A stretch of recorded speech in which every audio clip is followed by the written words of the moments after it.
Hello friends, C plus plus के lecture number 14 में आपका स्वागत है। आज के लेक्चर में हम लोग डिस्कशन करने जा रहे हैं डिस्ट्रक्टर। देखिए, पिछले दो लेक्चर में हम लोगों ने कंस्ट्रक्टर के विषय में डिस्कशन किया है।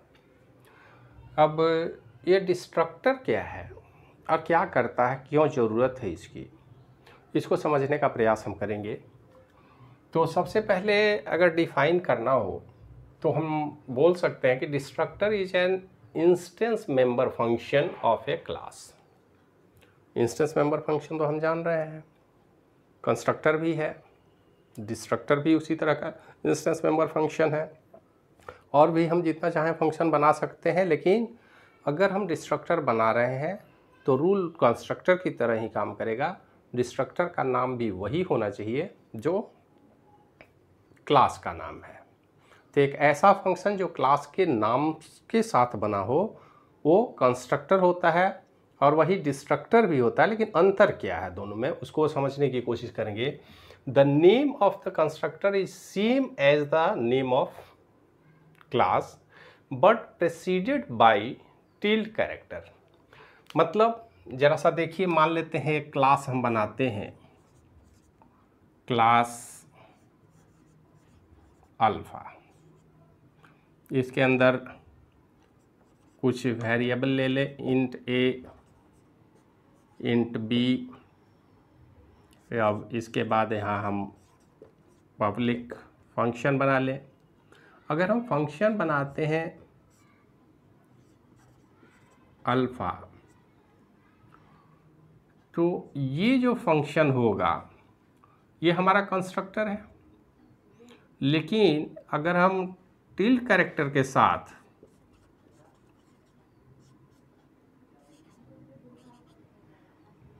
ये जो हमारा क्लास है यही है डिस्ट्रक्टर।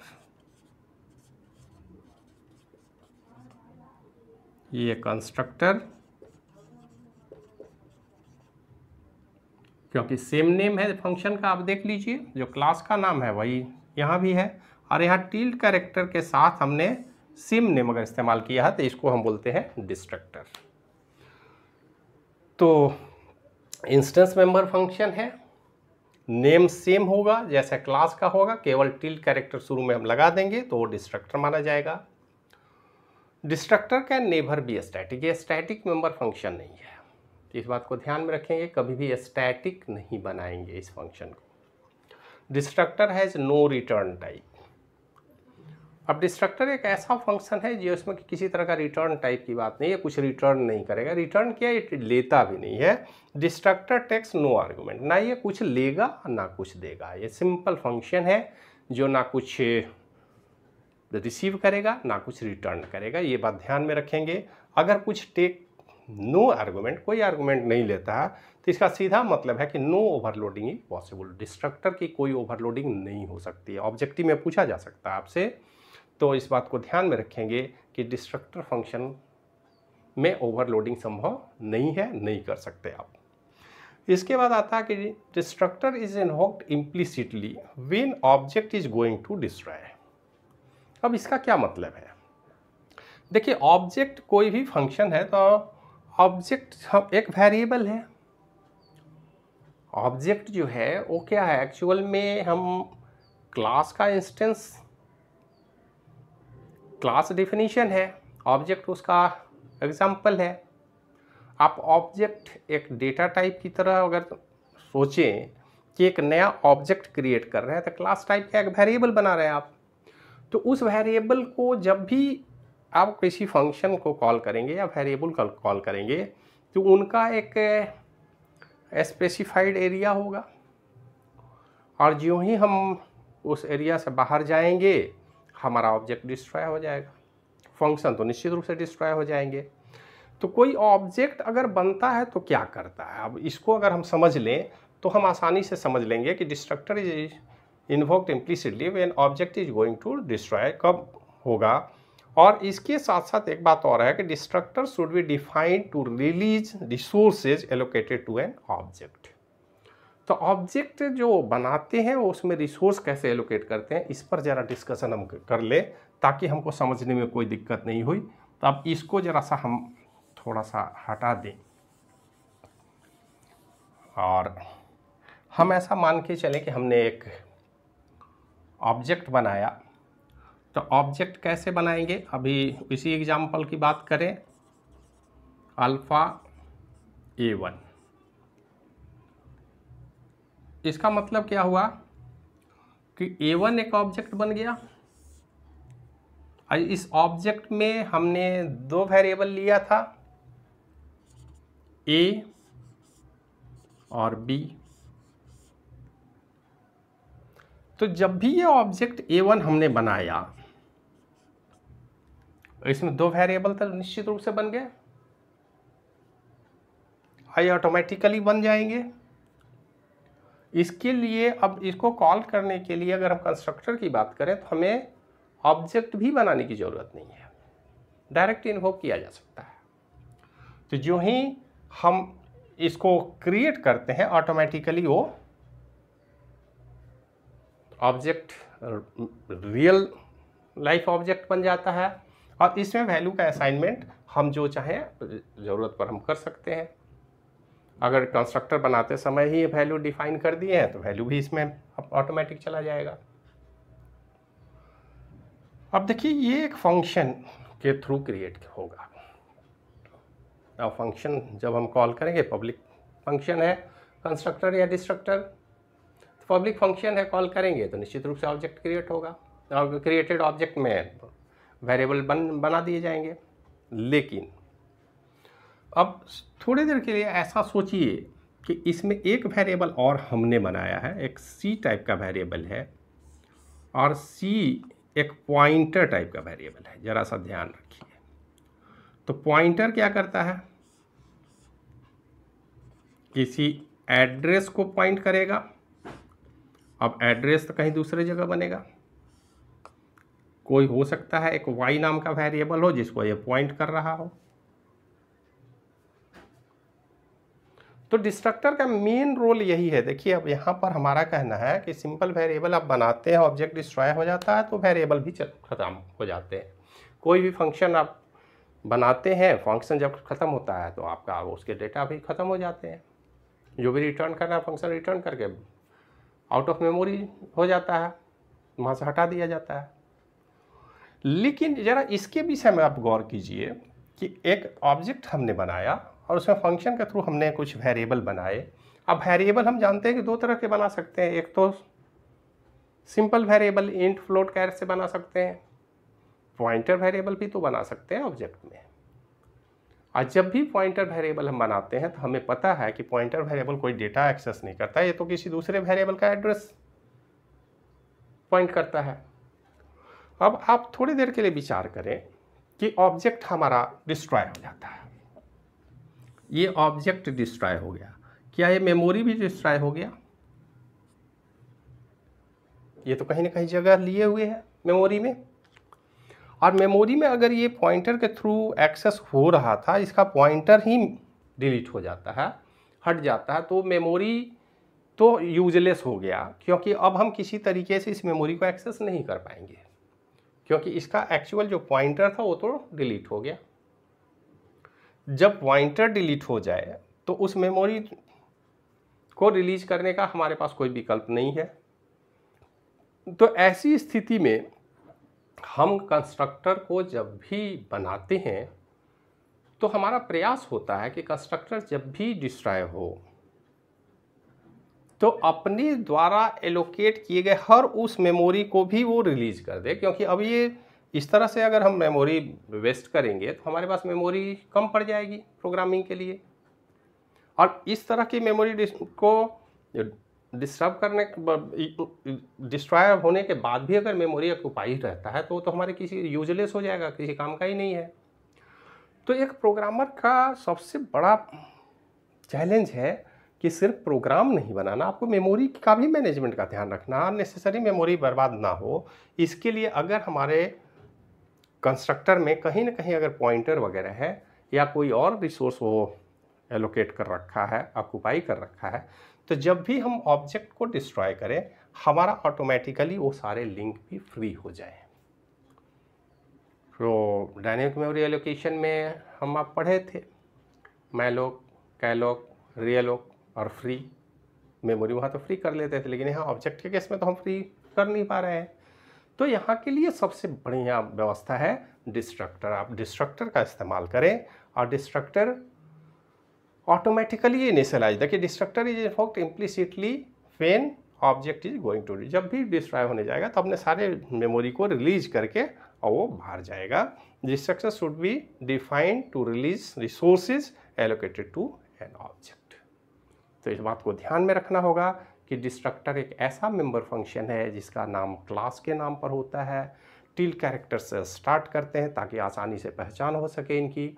और डिस्ट्रक्टर का एक ही काम है, ये कोई आर्गुमेंट लेता नहीं है और साथ में कुछ रिटर्न भी नहीं करता। इनका एक ही काम है कि जब काम हो जाए तो पूरी तरह से क्लीन कर दीजिए मेमोरी को, जो भी ऑक्युपाइड ऑब्जेक्ट के द्वारा ऑक्युपाइड स्पेस है उन सारे स्पेस को रिलीज कीजिए ताकि प्रोग्राम के लिए ज़्यादा से ज़्यादा मेमोरी उपलब्ध हो सके और प्रोग्राम स्मूथली रन कर सके। ये बेसिक कॉन्सेप्ट है डिस्ट्रक्टर का।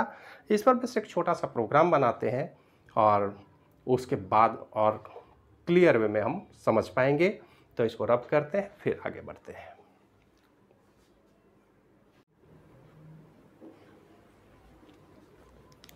लेक्चर को आगे बढ़ाते हैं। अब जरा सा एक छोटे से प्रोग्राम के विषय में हम लोग विचार करें। इस प्रोग्राम में हम यह समझने की कोशिश करेंगे कि हाउ डिस्ट्रक्टर वर्क्स। देखिए इसमें प्रोग्राम हमने लिखा है, प्रोग्राम में ऊपर में आप इंक्लूड iostream.h, इंक्लूड conio.h और यूजिंग नेम स्पेस std जोड़ देंगे। इसके बाद हम सबसे पहले हमारा जो मेन फोकस है कि हमने एक क्लास बनाया सैंपल। इस क्लास में हमने दो वेरिएबल लिया है a और b। इसके बाद इसके पब्लिक फंक्शन में हम गए, हमने एक सैंपल बनाया। ये सैंपल क्या है एक्चुअल कहिए तो ये कंस्ट्रक्टर है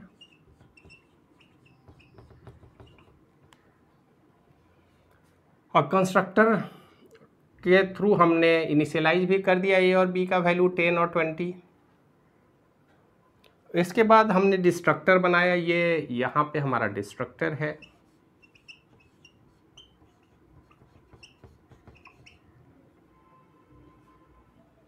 और इसके बाद हमने मेन फंक्शन बनाया है। तो मेन फंक्शन में अगर गौर से देखें तो हमने दो वेरिएबल बनाया है, उसके लिए कंस्ट्रक्टर और डिस्ट्रक्टर फंक्शन बनाया है और हमारा क्लास कंप्लीट हो जाता है। और भी वेरिएबल या फंक्शन हम बना सकते हैं, तो हमारे ऊपर है। जैसा कि हमने कहा कि अगर आप चाहें तो हम पॉइंटर वेरिएबल भी बना सकते हैं जो किसी एड्रेस को पॉइंट करेगा, उसके रेफरेंस को रखेगा। उसकी बात अभी हम नहीं कर रहे हैं, वो आप समझ लेंगे कि वो भी किया जा सकता है। अब देखिए होगा क्या, जब हम मेन प्रोग्राम में जाएंगे तो ये तो एक तरह से डिफिनीशन है क्लास का। क्लास का डिफिनीशन मतलब डेटा टाइप का डिफिनीशन। डेटा टाइप तब तक एक्टिवेट नहीं होगा जब तक कि उसका कोई वेरिएबल ना बना दे, ऑब्जेक्ट ना बना दे। तो हमने क्या किया, मेन फंक्शन में सबसे पहला हमने CLR फंक्शन को कॉल किया स्क्रीन को क्लियर करने के लिए। उसके बाद सिंगल लाइन स्टेटमेंट है सैंपल एस।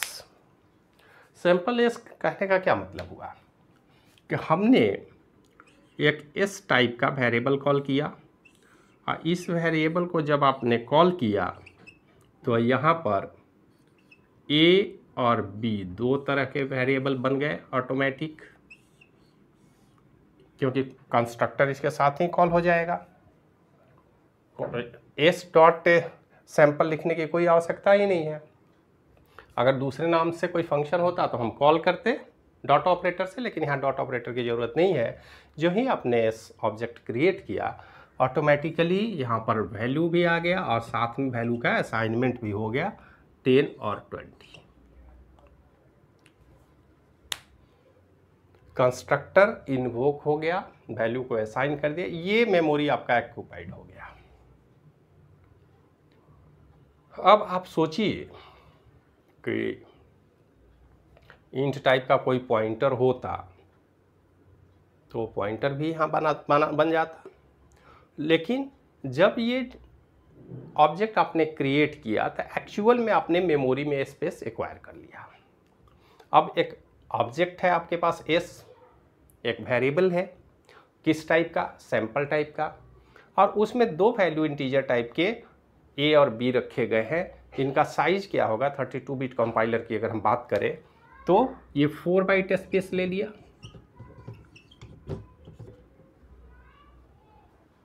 और 64 बाइट और 32 बाइट होगा तो 8 बाइट लेगा। जो भी जगह उन्होंने एक्वायर किया, ये जगह मेमोरी में एक्वायर हो गया और ये वेरिएबल बन गया। लेकिन ये मेन फंक्शन के लिए लोकल वेरिएबल की तरह बिहेव करेगा। अब मेन फंक्शन से हम बाहर आ गए, इसको हमने क्लोज कर दिया, प्रोग्राम हमारा खत्म होने जा रहा है। प्रोग्राम खत्म हुआ तो इस मेमोरी को डिस्ट्रॉय करने का कोई प्रोविजन हमने रखा क्या? ऐसा तो कुछ नहीं लिखा हमने।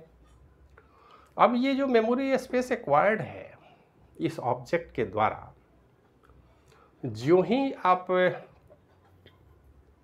किसी भी फंक्शन के बॉडी से बाहर जाते हैं तो फंक्शन ऑटोमेटिकली रिलीज हो जाता है, वेरिएबल रिलीज हो जाएगा।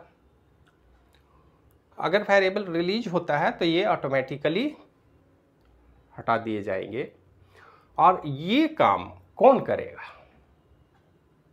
जो काम करेगा डिस्ट्रक्टर, इम्प्लिसिटली डिफाइंड है। और जब डिस्ट्रक्टर वर्क करेगा तो ये फंक्शन में जो भी इसके फंक्शन बॉडी में है उसको प्लेस करेगा। यहाँ पर आउटपुट में क्या लिखेगा, C out a is equal to 10, b equal to 20 and get ch function भी है, ये वहीं पे रुक जाएगा। जो ही कोई की प्रेस करेंगे बाहर आ जाएगा, प्रोग्राम हमारा क्लोज हो जाएगा। तो इस तरह से जो भी ऑब्जेक्ट के द्वारा मेमोरी स्पेस एक्वायर किया गया या और भी रिसोर्स, अगर हम यहाँ पर एक पॉइंटर की बात हम कर लेते हैं तो पॉइंटर निश्चित रूप से दूसरे मेमोरी को यूज करेगा, जैसा हमने आपको बताया। तो ये तो सिंपल वेरिएबल है, ए बी इंटीजर टाइप का तो ले लिया। अगर पॉइंटर टाइप का वेरिएबल होगा तो पॉइंटर को भी पॉइंट करेगा, पॉइंटर करेगा तो वो किसी दूसरे लोकेशन का एड्रेस भी रख सकता है। एक से अधिक पॉइंटर हो सकते हैं, एक से अधिक लोकेशन का लिंक इनके साथ हो सकता है। तो इन सारे लिंक को मेन प्रोग्राम के क्लोज होने के साथ ही हम चाहते हैं कि डिस्ट्रॉय हो जाए। तो एक बेहतर प्रोग्रामिंग प्रैक्टिस है कि आप अपने प्रोग्राम में डिस्ट्रक्टर का यूज जरूर करें ताकि मेमोरी के वेस्टेज से बचा जा सके और मेमोरी का प्रॉपर मैनेजमेंट हो सके। यही बेसिक कॉन्सेप्ट है डिस्ट्रक्टर का, इसको आप ध्यान में रखेंगे। और कंस्ट्रक्टर के साथ साथ डिस्ट्रक्टर को भी समझना उतना ही आवश्यक है। और इस पर बेस्ट और भी प्रोग्राम बुक वगैरह में भी दिए गए हैं, उनको ज़रा देखेंगे। कोई समस्या होगी तो फिर आप हमको बताएंगे। इस वीडियो लेक्चर के लिए धन्यवाद।